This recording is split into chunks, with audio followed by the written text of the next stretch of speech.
నమస్తే, welcome to 99 TV. పాకిస్తాన్ని మళ్ళీ నమ్మచ్చా? గ్వాదర్ పోర్టు చేజారినట్టేనా?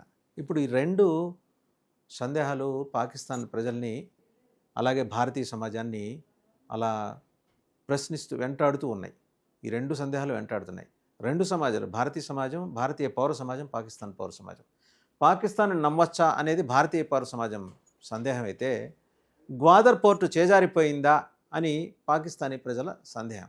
గ్వాదర్ పోర్ట్ ఏం కర్మ, ఏకంగా బెలూచిస్తాన్ అక్కడ స్వంత దేశంగా తనను తాను ప్రకటించుకున్న తర్వాత యునైటెడ్ నేషన్స్ ఆర్గనైజేషన్కి అలాగే భారత ప్రధానమంత్రికి లేఖలు రాసి, అయ్యా మేము మా స్వాతంత్రాన్ని ప్రకటించుకున్నాం, వీఆర్ లిబరేటెడ్ ఫ్రమ్ పాకిస్తాన్, అందువల్ల మమ్మల్ని ప్రత్యేక దేశంగా గుర్తించండి అని చెప్పేసి యుఎన్ఓ సెక్రటరీ జనరల్కి భారత ప్రధానమంత్రి నరేంద్ర మోడీకి కూడా ఇక్కడ ప్రవాసంలో ఉన్న బలూచీలు, వాళ్ళు భారతదేశంలో రాజస్థాన్లో ఉన్నారు, వాళ్ళు ఒక లెటర్ రాశారు. So independent republic of Balochistan, వాళ్ళు స్వతంత్ర రిపబ్లిక్గా మేము అవతరించామని చెప్పేసి. ఇంకా అందువల్ల గ్వాదర్ పోర్టు వ్యవహారం ఇప్పుడు తెర మీదకి వచ్చింది. ఖచ్చితంగా ఇది మాట్లాడుకోవాల్సిన విషయమే. ఒక్కసారి చైనా ఎలాంటి ప్లాన్ వేసింది, ఎలాంటి ఎత్తుగడతో ముందుకు వచ్చింది అంటే, భారత్ యొక్క వాణిజ్య వ్యవహారాలని పూర్తిగా కర్బు చేయడానికి, అలాగే భారత్ వాణిజ్య విస్తృతిని కట్టైల్ చేయడం కోసం ఈ సిపెక్ చైనా పాకిస్తాన్ ఎకనామిక్ కారిడార్ నిర్మాణం తలపెట్టింది $50 బిలియన్ ఖర్చుతోటి. అందులో భాగంగా అక్కడ పోర్టు నిర్మించారు గ్వాదర్లో. గ్వాదర్ ఉన్నది వెస్ట్ పాకిస్తాన్, అంటే బెలూచిస్తాన్. ఆ బెలూచిస్తాన్ కమాండర్స్ చాలా సందర్భాల్లో వాళ్ళు మాట్లాడుతూ వీడియోస్ కూడా రిలీజ్ చేశారు. ఎవడు అనుమతి తీసుకొని మీరు వచ్చి మా భూభాగంలో పోర్టు కట్టారు, ఎవడు అసలు మీకు ఎంట్రీ ఇచ్చింది, పాకిస్తాన్ ఎవరు? 44 తెగల సమూహం బలూచిస్తాన్ అనేది. వాళ్ళు విభిన్న సంస్కృతులు సంప్రదాయాలు ఉన్నప్పటికీ ఇస్లాం మతాన్ని స్వీకరించిన తర్వాత ఆ ధర్మాన్ని ఆచరిస్తూనే వాళ్ళ సంస్కృతి సంప్రదాయాల్ని గౌరవించుకుంటూ ఇండిపెండెంట్గా నివసిస్తూ వచ్చిన వందల సంవత్సరాల నాగరికత ఉన్న చరిత్ర వాళ్ళది, బలూచీలది. ఆ బలూచీలు ఈరోజు పాకిస్తాన్ అప్రెస్డ్ యాటిట్యూడ్ని వ్యతిరేకించి పోరాటం చేస్తూ వచ్చారు. 70 ఏళ్ల పోరాటం వాళ్ళది, నిన్నటిది మొన్నటిది కాదు. 1877లోనే వాళ్ళు ఇలాంటి పోరాటాలను సమర్థవంతంగా ఎదుర్కొన్నారు. బ్రిటిష్ వాళ్ళు వీళ్ళని జయించలేక వీళ్ళని విభజించి ఒక భాగాన్ని వాళ్ళు పాలించి మరో భాగాన్ని ఏమో వీళ్ళ నియంత్రణలో ఉంచి దాని మీద కూడా ఒక 10% 15% ట్యాక్స్ వసూలు చేసుకునే సంప్రదాయం ద్వారా అక్కడి నుంచి ఆఫ్ఘనిస్తాన్ దాకా వెళ్ళి అన్ఎక్స్ప్లోర్డ్ మినరల్స్ తవ్వకాన్ని బ్రిటిషర్స్ ప్రారంభించారు. బ్రిటిషర్స్ బాధ ఏంటి ఆ రోజున? రష్యా ఆల్రెడీ ఉజ్బెకిస్తాన్ని, తుర్కమిస్తాన్ని దాటుకొని అక్కడ దాకా వచ్చేసింది, ఆఫ్ఘనిస్తాన్ దాకా వచ్చేసింది. అక్కడ ఉన్న మినరల్స్ అన్ని ఎక్స్ప్లోర్ చేసుకుంటే మనం దోచుకోవడానికి ఏం మిగలదు, అందువల్ల మనం ఏదో ఒక రకంగా అక్కడ దాకా వెళ్ళాలని కాశ్మీర్ పైన ఇంకో చిన్న సామ్రాజ్యం ఉండేది. ఆ రాజుని అడిగితే ఆ రాజు నేను ఇవ్వను పొమ్మన్నాడు, మీకు ఎంట్రీ లేదు పొమ్మన్నాడు. సో తప్పనిసరి పరిస్థితుల్లో ఖైబర్ పఖ్తూన్ఖ్వా అండ్ బలూచిస్తాన్ మీదుగా అక్కడికి వెళ్ళాలని ప్రయత్నం చేసినప్పుడు బలూచులు తిరగబడ్డారు.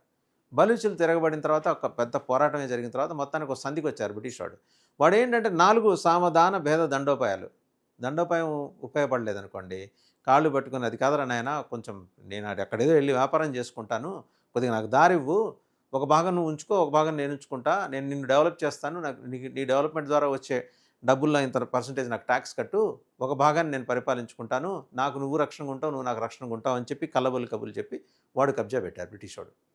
సరే అక్కడి నుంచి ఖైబర్ పఖ్తూన్ఖ్వా గొడవలు ఉన్నా ఏదో ఇలాగే మేనేజ్ చేసుకుంటూ వచ్చారు. ఖైబర్ పఖ్తూన్ఖ్వా అక్కడి నుంచి బలూచిస్తాన్ దాటి ఆఫ్ఘనిస్తాన్లో మినరల్ ఎక్స్ప్లోరేషన్కి వెళ్ళారు వాళ్ళు.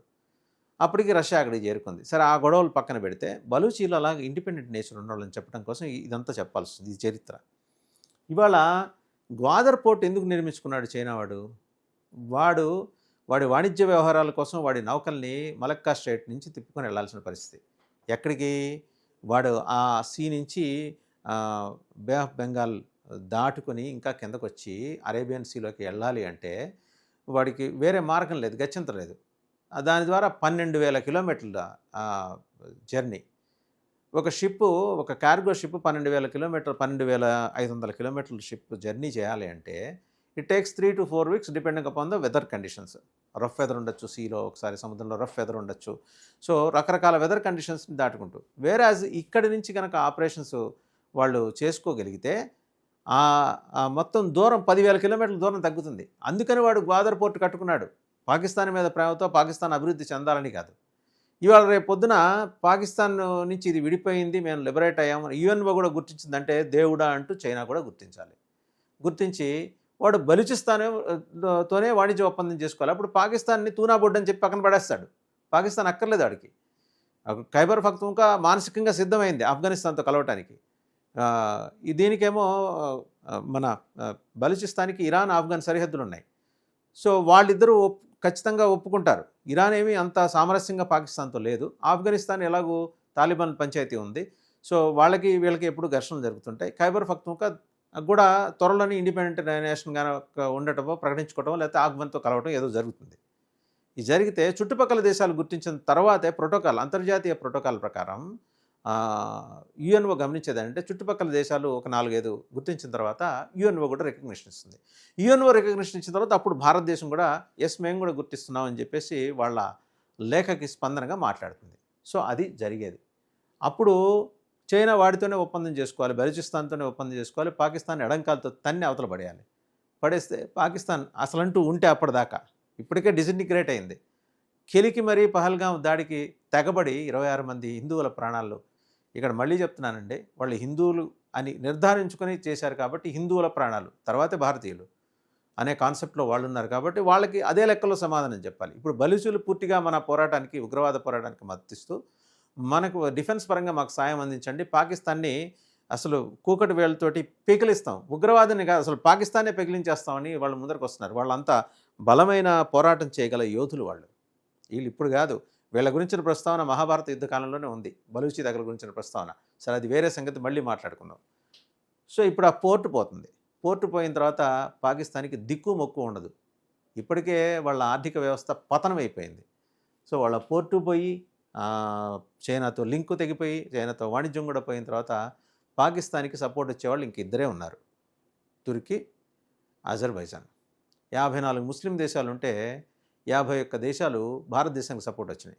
ఒక 2-3 దేశాలు ఇలాంటి వాళ్ళు, టర్కీ లాంటి వాళ్ళు, ఇజ్రాయెల్లో ఉన్న హమాస్ లాంటి గ్రూప్స్, తర్వాత ఐసిస్ గ్రూప్స్, ఉగ్రవాద ముఠాలు నడిపే దేశాలు మాత్రమే వాళ్ళకి సపోర్ట్. ముస్లిం దేశాలే వాళ్ళకి వ్యతిరేకం, సౌదీ కానీ యూఏ కానీ. సో అది పోతుంది. గ్వాదర్ పోర్టు చేయి జారిపోయినట్టే. ఇక మన సందేహాలు, పాకిస్తాన్ని మళ్ళీ మనం నమ్మచ్చా? ఖచ్చితంగా నమ్మలేము. ఇప్పుడు కాదు, ఇంకో 100 ఏళ్ళ తర్వాత కూడా నమ్మలేము. అది పూర్తిగా నశించిపోయి చిట్ట చివరి బ్యాక్టీరియా క్రిమి కూడా, పాకిస్తాన్కి చెందిన బ్యాక్టీరియా కూడా చచ్చిపోయిందని నిర్ధారించుకున్న తర్వాతే పాకిస్తాన్ని ప్లేస్లో ఇంకొక నాగరికత ఉద్భవించిన తర్వాత బహుశా ఇంకొక 500-600 ఏళ్ళు పట్టచ్చు. ఇది ఈ మతమౌఢ్యంతో కునారిల్లిపోతున్న ఈ ప్రాంతంలో, దాని దేశం అనలేము, ఒక టెర్రర్ స్టేట్, రోగ్ స్టేట్. ఆ రోగ్ స్టేట్లో నాగరికత పరిఢవిల్లాలి అంటే మళ్ళీ శ్రీరామచంద్రమూర్తి పుట్టాలి, ఆయన కొడుకులు లవుడు కుశలు రాజ్యం చేయాలి. అప్పుడు ప్రశాంతత నెలకొంటుంది. సరే, ఇంకా మిగిలిన విషయాల్లోకి వస్తే, మనం పహల్గాం ఉగ్రదాడి తర్వాత దీన్ని క్లెయిమ్ చేసుకుంది TRF, the resistance forum. It's a frontal organization of Lashkar Taiba. సరే, వాళ్ళు మొత్తం అటాక్ చేయడం, తర్వాత 9 ఉగ్రవాద శిబిరాలని ధ్వంసం చేయడం, సబ్సిక్వెంట్గా జరిగిన ఆపరేషన్ సింధూర్, ఇవన్నీ చూసాం. ఇక్కడండి ఒకసారి పూంచ్ సెక్టర్ దగ్గర జరిగింది ఏంటో కూడా మనం మాట్లాడుకోవాలండి. పూంచ్ అనేది బార్డర్లో ఉన్న ఒక సిటీ. అక్కడ కనీసం 16 మంది మరణించారు, 59 మంది గాయపడ్డారు. వీళ్లలో 44 మంది సివిలియన్స్, అంటే 44 మంది పౌరులు. అలాగే మొత్తం 16 మంది పౌరులు మరణిస్తే 59 మంది గాయపడ్డారు. ఇది పూంచ్ పిక్చర్ అండి, ఒక బార్డర్ సిటీ పిక్చర్. ఆ పూంచ్లోనే హర్చరణ్ సింగ్ అనే ఆయన చెప్పిన దాని ప్రకారం ఏంటంటే, ఆయన స్నేహితుడు రిజ్వాన్ తన పిల్లలతో ఉన్నప్పుడు ఒక షెల్ ఆయన కారు మీద పడిందట. ఆయన 2 పిల్లలు, ఇట్స్ అన్ఫార్చునేట్, దురదృష్టకరం, విషాదం కూడా, 14 ఏళ్ళు 12 ఏళ్ల పిల్లలు మరణించారు. ది ఇండిపెండెంట్ ఆ ఫోటో కూడా వేసింది. ఇట్స్ అన్ఫార్చునేట్, నిజంగా పసిపిల్లలు ప్రాణాలు కోల్పోవటం అనేది గుండెలను కదిలించే అంశం. ఈ 12 ఏళ్ల కవలలు జైన్, జోయా పూంచ్పై బాంబులు వేసినప్పుడు వాళ్ళ ఇంటి మీద కూడా ఒక బాంబు పడింది. వాళ్ళు పాపం వాళ్ళ నాన్న చెయ్యి పట్టుకొని ఒక సేఫ్ ప్లేస్ ఎత్తుక్కుంటూ వెళ్తుంటే రోడ్డు మీద ఇంకో బాంబు పడింది. వాళ్ళు బతకలేదు, పిల్లలిద్దరు కూడా బతకలేదు. వాళ్ళ తండ్రి రమీజ్ ఖాన్ గాయపడ్డాడు. ఇందాక చెప్పింది రిజ్వాన్, ఇప్పుడు రమీజ్ ఖాన్. ఆయన ఇప్పుడు ఆసుపత్రిలో ఉన్నాడు. ఇక్కడ 2 కుటుంబాలు పిల్లల్ని, 4 పిల్లల్ని కోల్పోయినాయి. నిజంగా విషాదం ఇది. వాళ్ళు ఏం పాపం చేశారని. సరే, ఇక్కడితో పాటు మనం కనుక చూస్తే ఇంకా చాలా వీడియోలు మళ్ళీ కనుక చూస్తే, ఆపరేషన్ సింధూర్లో భారతదేశం దాడి చేసిన 9 ఉగ్రవాద స్థావరాల్లో కొన్నిటిని చూడాలి ఇక్కడ మనం. వాటిల్లో మురిత్కేలోని మర్కజ్ తైబా హఫీజ్ సయీద్ ప్రధాన కార్యాలయం అనమాట. ఈ హఫీజ్ సయీద్ అనే అంతర్జాతీయ ఉగ్రవాది ప్రధాన కార్యాలయం మురిత్కేలోని మర్కజ్ తైబా. హఫీజ్ సయీద్ని 2008లో యునైటెడ్ నేషన్స్ ఉగ్రవాదిగా గుర్తించింది. వారికి ఒక గౌరవం ఇచ్చిందనమాట. అయ్యా మీరు అంతర్జాతీయ ఉగ్రవాది అండి అని చెప్పి వాడి ఒంటి మీద, ఆ దున్నపోత ఒంటి మీద ఒక స్టాంప్ వేసింది. 2012లో అమెరికా అతని మీద $10 మిలియన్ బహుమతిని కూడా వెలకట్టింది. అతనికి ఆ తలకి వెలకట్టింది $10 మిలియన్. ఇది లష్కరే తోయిబా ఉగ్రవాద సంస్థకు సంబంధించిన హెడ్ క్వార్టర్స్, అడి కేంద్రం అనొచ్చు. 2వ స్థానం మర్కజ్ సుభానల్లా, ఇది మసూద్ అజహర్ బేస్ ఇది. సో ఇద్దరు హఫీజ్ సయీద్ అండ్ మసూద్ అజహర్ వాళ్ళ దరిద్రానికే కాదు, ప్రపంచం దరిద్రానికి వాళ్ళిద్దరూ ఒకే చోట ఈ కుంపట్లు పెట్టుకొని విసురుకుంటూ ఉన్నారన్నమాట. ఇది 2019లో అతన్ని కూడా ఐక్యరాజ్య సమితి ఉగ్రవాదుల జాబితాలో చేర్చారు. అంటే వీళ్ళిద్దరూ ఎంత చండాలరో ఈ పాటికి అర్థమై ఉండాలి. ఈ స్థలం వచ్చేప్పటికీ అతని ఉగ్రవాద సంస్థ జైషే మహమ్మద్కి ప్రధాన కార్యాలయం, వాడిదేమో హఫీజ్ సయీద్ది, అది హెడ్ క్వార్టర్స్, ఇది జైషే మహమ్మద్. ఈ 3వ స్థానం వచ్చేప్పటికి ముజఫరాబాద్లో సైద్నా బిలాల్ క్యాంప్. ఇక్కడ లష్కర్ జైషే రిక్రూట్స్కి శిక్షణ ఇస్తారట.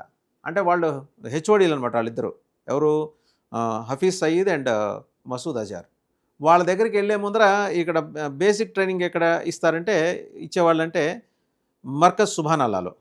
మర్కజ్ సుభానల్లా తర్వాత 3వ స్థానంలో ఉన్న ముజఫరాబాద్లోని సైద్నా బిలాల్ క్యాంప్, ఈ క్యాంపులో శిక్షణ ఇచ్చేవాళ్ళు. ఇక్కడ లష్కర్ అలాగే జైష్ రిక్రూట్ల శిక్షణ ఇవ్వడంతో పాటు ఎవరు అందించేవాళ్ళంటే పాకిస్తాన్ స్పెషల్ ఫోర్సెస్ ఈ శిక్షణ ఇచ్చేవిట. 4వ స్థానంలోకి వచ్చేప్పటికి ముజఫరాబాద్లోని సవాయి నాలా క్యాంప్, దీన్ని కూడా మన ఇండియన్ ఆర్మ్డ్ ఫోర్సెస్ డిస్మాంటిల్ చేశారు. అక్కడ పహల్గాం ఉగ్రదాడిలో పాల్గొన్న ఈ ఉగ్రవాదులందరూ అక్కడ ట్రైనింగ్ పొందారు, గౌరవనీయమైన శిక్షణ పొందారన్నమాట వీళ్ళు. ఇంకా మిగిలిన 5 స్థానాలు కూడా ఇలాంటివే, మిగిలిన 5 క్యాంప్స్ కూడా ఇలాంటివే. ఉగ్రవాదుల కోసం ప్రారంభం చేసిన వాళ్ళు ఇండాక్ట్రినేషన్ సెంటర్స్, అలాగే ట్రైనింగ్ సెంటర్స్. ఇవన్నీ కూడా ఉగ్రవాద దాడులు నిర్వహించడానికి సిద్ధం చేయడంలో ఇక్కడ క్యాంప్స్ అంటే ఒక సిస్టమాటిక్గా ఈ అరాచకాన్ని అవి ప్రమోట్ చేశాయన్నమాట. ఈ దాడుల్లో భారతీయులు మాత్రమే కాదు, చాలామంది పాకిస్తానీలు కూడా మరణించారు. ఇక్కడ పాకిస్తాన్ సివిల్ సొసైటీ అర్థం చేసుకోవాల్సింది ఏంటంటే, పెషావర్ స్కూల్ మాస్కర్ని మనం ఒకసారి గుర్తు చేసుకుందాం. 2014లో జరిగిన హృదయ విదారక ఉగ్రవాద దాడి, ఆ మాస్కర్ ఊసకోత పెషావర్లో, పాకిస్తాన్లోనే. దాంట్లో 132 మంది పిల్లలండి, పసిపిల్లలండి, వాళ్ళు దే లాస్ట్ దేర్ లైఫ్స్ 2014లో. పాకిస్తాన్లోని ఆ స్కూల్ విషాదం మీద మనం మాట్లాడుకోవాల్సి వస్తే ఇంకా చాలా ఉంటాయి. అలాగే తాలిబాన్ దాడి జరిగితే దాంట్లో 140 మంది పైగా చనిపోయారు. అందరూ చిన్న చిన్న పిల్లలే, చాలా టెండర్ ఏజ్లో ఉన్న పిల్లలు. ఏ పాపం చేశారండి వాళ్ళు? ఉగ్రవాద దాడులకు ఎందుకు బలవ్వాలి? ఎందుకు ప్రాణాలు కోల్పోవాలి? ఆ తల్లిదండ్రులకి ఎంత కడుపు కోత ఒకసారి అర్థం చేసుకోండి. పౌర సమాజం అండి అది, అక్కడున్నది కూడా పౌర సమాజమే. అమాయక పౌరులు, వాళ్ళ ఉద్యోగాలు, వ్యాపారాలు అవి చేసుకుంటూ బ్రతికేవాళ్ళు. ఇంకా చూస్తే పాకిస్తాన్లోని ఉగ్రవాద సంస్థ టీటీపీ, అంటే తెహరీకి తాలిబాన్ పాకిస్తానీ అనే ఉగ్రవాద సంస్థ దీనికి బాధ్యత వహించింది అప్పట్లో 2014. టీటీపీ అంటే ఇందాక తెహరీకి తాలిబాన్ పాకిస్తాన్. ఈ రెండు కూడా మధ్య సంబంధాలు, ఈ 2 అంశాలు మనం ఇక్కడ మాట్లాడుకున్నాం. దీని మధ్య సంబంధం ఏంటో కూడా ఇప్పుడు మనం చెప్పుకోవాలి కదా. ఏంటంటే, ఒక స్థలం వచ్చి ఇందులో ఉగ్రవాదులకి ఒక షెల్టర్గా మారితే అక్కడ పిల్లలు కూడా సురక్షితంగా ఉండరనేది అర్థమవుతుంది. ఇంకోటి చూడండి, టైమ్స్ ఆఫ్ ఇండియా కొన్నాళ్ళ క్రితం ఒక న్యూస్ ఐటమ్ క్యారీ చేసింది. ఈ టీటీపీ పాకిస్తాన్ సైన్యం నుంచి 20 మందిని చంపింది సైన్యంలో. అలాగే బలూచ్ తిరుగుబాటుదారులని 2 చంపింది. దీనికి ముందు కొన్ని రోజుల క్రితం బలూచిస్తాన్ లిబరేషన్ ఆర్మీ లేదా బిఎల్ఏ ఇంకా బోలంలోని పాకిస్తాన్ సైనిక వాహనం మీద దాడి చేసింది. అది కూడా మనం చూడాలి.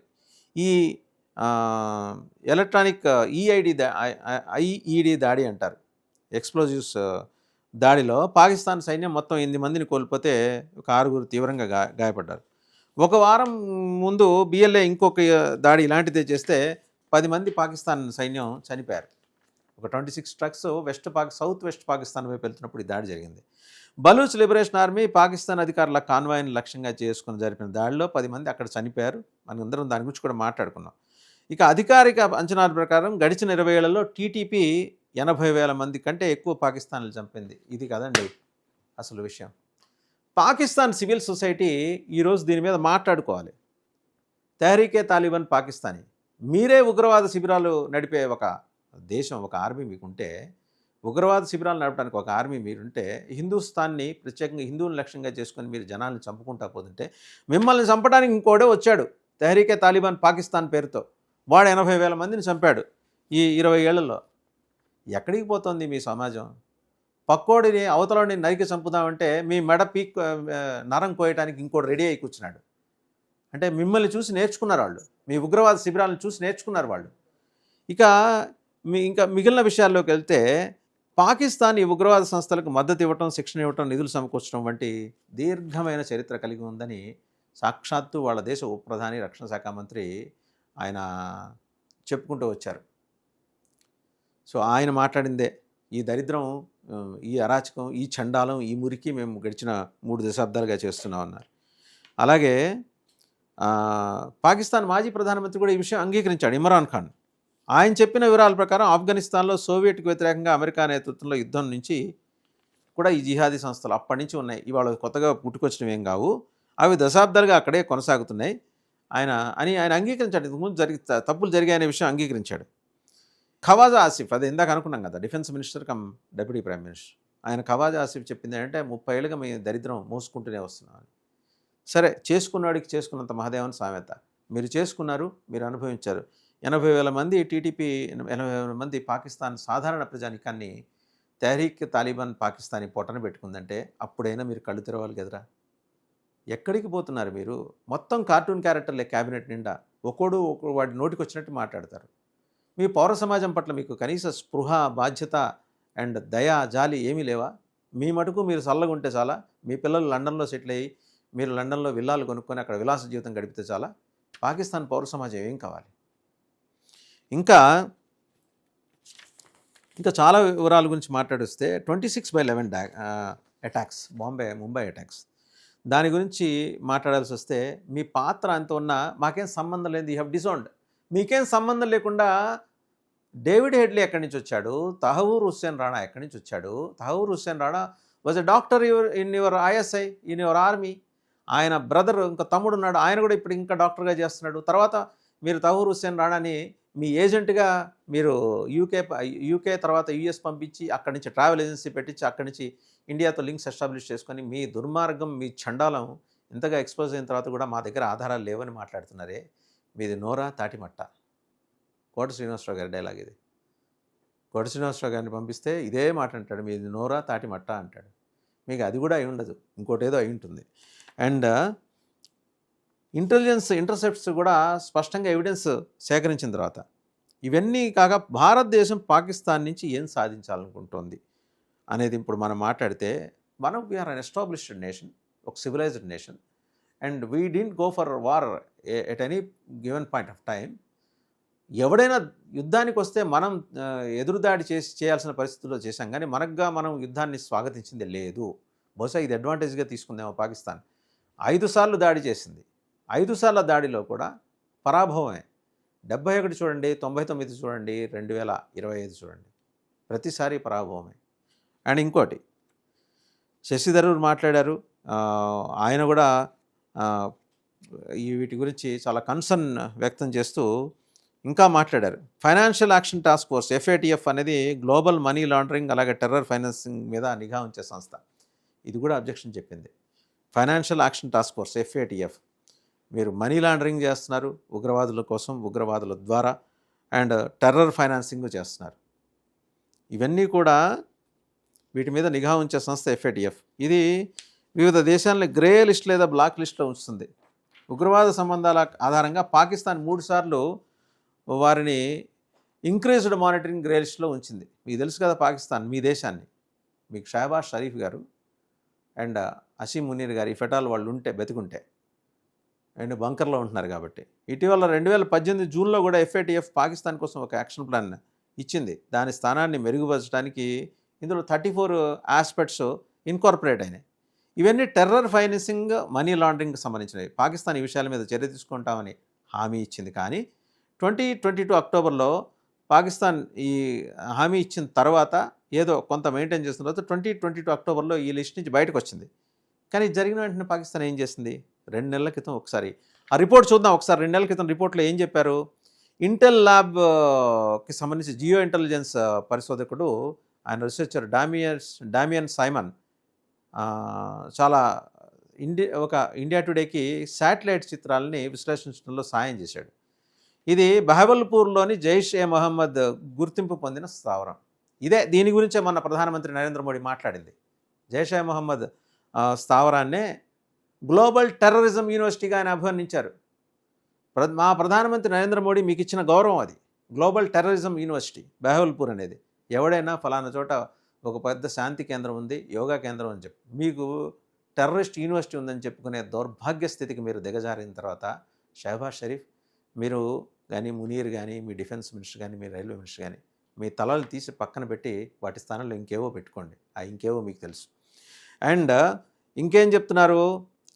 అసలు ఈ జైషే మొహమ్మద్ దాని యొక్క శాటిలైట్ ఇమేజెస్ని ఎవాల్యుయేట్ చేసిన తర్వాత ఆ రీసెర్చర్ డామియన్ సైమన్ 2011-12తో పోలిస్తే ఇప్పుడు దీని రెట్టింపు సైజులో ఉందిట. 2022 తర్వాత రెట్టింపు సైజులో ఉందిట. అంటే 10 ఏళ్లలో ఆ ఉగ్రవాద శిబిరం ఇది గ్రావిటీ పెరిగింది, దాని విస్తీర్ణం పెరిగింది. ఇదంతా కూడా 18 ఎకరాల విస్తీర్ణంలో వ్యాపించిందిట. అంటే 2022లో పాకిస్తాన్ FATF గ్రే లిస్ట్ నుంచి తొలగించినప్పుడు ఆ స్థలంలో నిర్మాణ వేగం అదే సమయంలో పెరిగింది. ఇవాళ మీకు ఇచ్చిన $1 బిలియన్ కూడా మీరు చేసే చండాల పని అదే పాకిస్తాన్. అందులో తీసుకెళ్ళి ఒక 80% మళ్ళీ టెర్రరిస్ట్ క్యాంప్స్ కడతారు. డిస్మాండిల్ చేసిన సిగ్గు లజ్జ రెండూ లేక శరీరంలో మరి కనీసం రక్తం ప్రవహిస్తుంది, ఇంకేం ప్రవహిస్తుందో మీకు తెలియదు. బహుశా రక్తం మాంసాలు ఉండాల్సిన చోట మీకు మీ శరీరాల నిండా మలమూత్రాలు ఉన్నాయేమో. బహుశా మళ్ళీ ఇట్లాంటి దానికే తెగబడతారేమోననే సందేహం. అందుకనే అన్నది పాకిస్తాన్ని మళ్ళీ నమ్మచ్చా అని. చస్తే నమ్మలేం. IMF ద్వారా రుణం ఇప్పించుకొని 71లో మీరేం చేశారు, 1999లో మీరేం చేశారు, 1971 బంగ్లాదేశ్ విమోచన తర్వాత మీరేం చేశారు, 1999 కార్గిల్ యుద్ధం తర్వాత మీరేం చేశారు, ఇప్పుడు మళ్ళీ అందుకున్న తాజా loan out of $2.5 billion package loan అది. అందులో $1 బిలియన్ మీరు అందుకున్నారు. పాకిస్తాన్ పునర్నిర్మాణమా, ఉగ్రవాద సంస్థల పునర్నిర్మాణమా మీరు చేసేది? అందుకనే మిమ్మల్ని మళ్ళీ నమ్మటానికి వీల్లేదనేది. అలాగే 5 నెలల క్రితం డిసెంబర్ 2024 నుంచి నివేదిక చూస్తే French magazine Spectacle du Monde, French మ్యాగజైన్లో దాని editor in chief Antoine Colonna Jaish-e Mohammed troubled games in Pakistan అనే శీర్షికతో ఒక వ్యాసం రాశాడు ఫ్రెంచ్ మ్యాగజైన్కి, స్పెక్టాకిల్కి. ట్రబుల్డ్ గేమ్స్ ఇన్ పాకిస్తాన్, ఎలాంటి సంక్షుభిత ఆటలు ఆడుతోందో అనేది రాశాడు. ఈ నివేదిక పేర్కొన్న వివరాల ప్రకారం ప్లానెట్ ల్యాబ్స్ వెబ్సైట్లో శాటిలైట్ ఫొటోస్ ఉన్నాయి. ఇవి బహవల్పూర్లో 2 జైషే మహమ్మద్ శిబిరాల్ని, మర్కజ్ సుభానల్లా, అలాగే ఉస్మాన్ అలీ మస్జిద్, ఇంకా ఇవన్నీ చూపించాయి ఈ శాటిలైట్ ఇమేజెస్. ఈ ఇమేజెస్ ఈ క్యాంప్స్, టెర్రర్ క్యాంప్స్ ఉగ్రవాదుల ఇండాక్ట్రినేషన్ అండ్ ట్రైనింగ్ కోసం అన్నట్టు అది మెన్షన్ చేశారు ఆయన ఆ ఆర్టికల్లో. ఆ ఆర్టికల్ శీర్షిక పేరు Jaish Mohammed troubled games in Pakistan. ఇది మనం వెబ్లో కూడా చదవచ్చు. శాటిలైట్ చిత్రాలతో పాటు సాక్షుల వివరణలు వీటిని బహిరంగంగా నడుపుతున్నాయని వెల్లడించిన విషయాన్ని ఆయన గుర్తు చేశారు. ఇంకొక టెర్రర్ క్యాంప్ పాకిస్తాన్ సైనిక స్థావరానికి జస్ట్ 8 కిలోమీటర్స్ దూరంలో ఉందిట. ఇది బహవల్పూర్లోని జైష్ ఏ మొహమ్మద్ పునరుత్థానం చెందుతోందని, అంటే ఇట్స్ గెటింగ్ రీబిల్డ్ అగైన్ అని విషయం చెప్పాడు. 2019 పుల్వామా దాడి తర్వాత పాకిస్తాన్ బహవల్పూర్లోని జైషే మొహమ్మద్ ప్రధాన కార్యాలయం పరిపాలనని స్టేట్ టేక్ ఓవర్ చేసింది. అంటే ఉగ్రవాదులు వేరు, మేము వేరు కాదు, మేమంతా ఒకటే, ఐకమత్యంగా కలిసి సహజీవనం చేస్తున్నాం. అందువల్ల వాళ్ళకు ఆఫీసు మాకు ఆఫీసు ఎందుకు, ఇద్దరం కలిసి ఇక్కడి నుంచే పనిచేద్దామని పాకిస్తాన్ ఆర్మీ ప్రకటన చేసింది. తర్వాత బహవల్పూర్ డిప్యూటీ కమిషనర్ షహజైబ్ సయీద్ దీన్ని ఎగ్జామిన్ చేశాడు. ఆ క్యాంప్ని ఎగ్జామిన్ చేసి అక్కడ కొన్న జర్నలిస్టులు ఆయన షేర్ చేసుకుంది మీడియాకి. జస్ట్ ఒక నార్మల్ మదరసా ఇది, జైషే మొహమ్మద్తో దీనికి ఎలాంటి సంబంధం లేదని చెప్పాడు. వీళ్ళ బొంకులు ఇట్టైనా ఏడుస్తాయి, అందుకనే మిమ్మల్ని మళ్ళీ నమ్మటానికి వీల్లేదు. షహబాజ్ షరీఫ్, నీకు ఇప్పటిదాకా ఎంబడి నడిపించిన జీ జింగ్పింగ్ మిమ్మల్ని ఎడంకాలతో తన్ని అవతల పడేసి ఆ గ్వాదర్ పోర్ట్ గురించి బలూచిస్తాన్ తోటి ఒప్పందం చేసుకోబోతున్నాడు. యు ఆర్ నౌ హియర్ కాదు, you are nowhere Shahbaz Sharif. ఇంత ఎవిడెన్స్ దొరికిన తర్వాత ఇంకెక్కడ ఉంటాడండి ఆయన? తల తీసి ఎక్కడ పెట్టుకుంటాడు? ఎక్కడ పెట్టుకోవడానికి కూడా ప్లేస్ లేదు. పెట్టుకున్న భారత ప్రతీకార దాడుల్లో ఆ తల కూడా ఎగిరిపోద్ది. సో తల లేని మొండెం మీరు అంటుంటారుగా, మెడ నరాలు కోస్తాం. మీ ఆయన అసీం మునీర్, మీ army chief general Syed Asim Munir, జువెనల్ వీన్ ఉంటుంది, అది కట్ చేస్తాడట. కట్ చేస్తే చచ్చిపోతారట భారతీయులు. నువ్వు కట్ చేస్తావని మా జువెనల్ వీన్ ఇక్కడ ఉంది, మా మెడనరం ఇక్కడ ఉంది, దాదా వచ్చి కట్ చేయని భారతీయులు చూపిస్తారు. మునీర్, నీకు సినిమా దేవుడు చూపిస్తాడు. నువ్వు ఇంతమంది ప్రాణాలు బలికొని వీళ్ళందరి ఉసురు మూట కట్టుకున్నావు కదా, నీ ఒక్కడికే, నీ కుటుంబంతో సంబంధం లేదు మాకు, నీ ఒక్కడికి సినిమా నెక్స్ట్ లెవెల్లో దేవుడు చూపిస్తాడు. దేవుడిని ఉగ్రవాదుల జాబితాలోకి చేర్చిన నీ చండాలాన్ని దేవుడు చూస్తూ ఊరుకోడు. 100 తప్పులు కాస్తాడు ఆయన. మతం ఏదైనా, ప్రాంతం ఏదైనా, కులం ఏదైనా, జాతి ఏదైనా, దేశం ఏదైనా 100 తప్పులు కాస్తాడు. నీలాంటి చండాలని కూడా తన బిడ్డలాగే చూస్తాడు. 100 తప్పుకి వేటేసేస్తాడు. రెడీగా ఉండు మునీర్. అండ్ అలాగే అక్టోబర్ 2022లో ది ప్రింట్లో ఇంకొక రిపోర్ట్ పబ్లిష్ అయింది. దాంట్లో ఏంటి, జైషే మొహమ్మద్కి ఇటీవల జైషే మొహమ్మద్ మొత్తం ఒక 4 ఎకరాలు అప్పట్లో కొనుగోలు చేసిందిట. అలాగే వాళ్ళ బహౌల్పూర్ మొత్తం కాంప్లెక్స్ అంతా వాళ్ళే బిల్డ్ చేశారట. గ్రామంలోని స్థానిక నంబర్దార్ జాహిద్ చన్నార్ ఈ భూమిని అబ్దుల్ రవూఫ్ అనే ఆయనకి అమ్మేట. ఆ అబ్దుల్ రవూఫ్ మసూద్ అజహర్కి సోయానా సోదరుడు. అర్థమైపోయిందిగా లింక్స్ ఎలా ఎస్టాబ్లిష్ అవుతూ వచ్చాయి అనేది ది ప్రింట్ కూడా ఒక డీటెయిల్డ్ స్టోరీ రాసుకుంటూ వచ్చింది. 2010లో అమెరికా అతన్ని కూడా ఒక డిజిగ్నేటెడ్ టెర్రరిస్ట్గా ప్రకటించింది. సరే, గత కొన్ని దశాబ్దాలుగా పాకిస్తానీల్ని ఇలా మోసం చేస్తున్నారు. అండ్ జస్ట్ బికాస్ ఆర్మీ వ్యవహారాన్ని టేకప్ చేసింది కాబట్టి ఇంత దరిద్రం ఈరోజు ఆ ప్రాంతాన్ని, పాకిస్తాన్ అనేది దేశం కాదు ఎప్పటికీ, అది ఒక టెర్రరిస్ట్ క్యాంప్, పెద్ద టెర్రరిస్ట్ క్యాంపు లేదా టెర్రరిస్ట్ యూనివర్సిటీ. బహౌల్పూర్లో ఉన్నది టెర్రరిస్ట్ యూనివర్సిటీ. అదే ఆ దేశానికి ఫీడింగ్ గ్రౌండ్ అండ్ పక్క దేశాలకి టెర్రరిస్టులను ఎక్స్పోర్ట్ చేసే ఒక కర్మాగారం. సో వాళ్ళకి ఒక రాజ్యాంగం ఉండదు, ఉన్నా పట్టించుకోరు. అండ్ పాకిస్తాన్ ప్రధానమంత్రి, ఏ ప్రధానమంత్రి కూడా ఇప్పటివరకు 5 ఏళ్ల పదవీ కాలాన్ని పూర్తి చేయలేదు. అయితే వాళ్ళు కాల్పుల్లో చచ్చిపోవటమో, లేకపోతే పదవీచ్యుతులయ్యి జైల్లో పడిపోవటమో, లేకపోతే ఊరి తీయటమో, లేదా బహిష్కరణకు గురేయటమో. ఇదండి పాకిస్తాన్ చరిత్ర. ఇంత చెప్పిన తర్వాత మిమ్మల్ని మళ్ళీ నమ్మచ్చా? There is no possibility. మీరుంటే కదా నమ్మటానికి. అసలు మీరుంటే నమ్మాలా లేదా అనే విషయం మీద చర్చ పెట్టి అంతర్జాతీయ వేదికల మీద మిమ్మల్ని నమ్మచ్చో నమ్మకూడదో ఓటింగ్ శాతం తీసుకొని, ఆ తర్వాత కూడా ఒకవేళ నమ్మచ్చు అని 51% మంది అంగీకరించినా మిమ్మల్ని కనీసం ఒక 100 ఏళ్ళు మానిటరింగ్ చేసి మీలో సంస్కరణలు తీసుకొచ్చి మీ ఒంట్లో మలమూత్రాలు కాకుండా రక్తమాంసాలు ప్రవహించేలాగా మీ బాడీ కాన్షియస్ని మార్చాలంటే ఎంత నాగరికత పెరగాలి? మీ మెదడులో ఉన్న మతమూఢ్యపు బీజాలని ఎవడు తొలగిస్తాడు? దేవుడే దిక్కు పాకిస్తాన్, నీకు దేవుడే దిక్కు. యాజ్ లాంగ్ యాజ్ దేవుడు చూస్తూ ఊరుకోడు, అది కూడా ఆయన భూమే, చూస్తూ ఊరుకోడు. మీకు సరైన సమాధానం చెప్తాడు, మీకు సరైన గుణపాఠం కూడా నేర్పిస్తాడు.